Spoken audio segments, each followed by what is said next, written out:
மலேசியாவில் தேடப்பட்டு வரும் மத போதகர் ஜம்ரி வினோத்தும் தமீம் டஹ்ரியும் கடந்த வியாழக்கிழமை தரை வழியாக தெற்கு தாய்லாந்திற்குள் நுழைந்திருப்பதை அந்நாட்டு பாதுகாப்பு படையினர் உறுதிப்படுத்தியுள்ளதாக பரித்த ஹரியான் செய்தி நிறுவனம் செய்தி வெளியிட்டுள்ளது.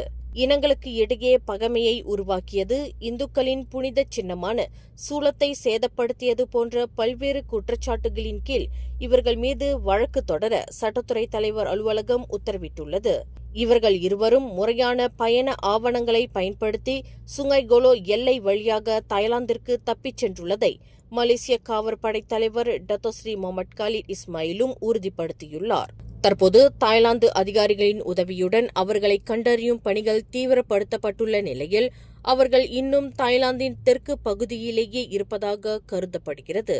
மேலும் செய்திகளை தெரிந்து கொள்ள கீழே இருக்கும் பெல் பட்டனை அழுத்துங்கள். உங்கள் மகிழ்ச்சியை வெளிப்படுத்த லைக் மற்றும் ஷேர் செய்யுங்கள். தொடர்ந்து திசைகளோடு இணைந்திருக்க சப்ஸ்கிரைப் செய்யுங்கள்.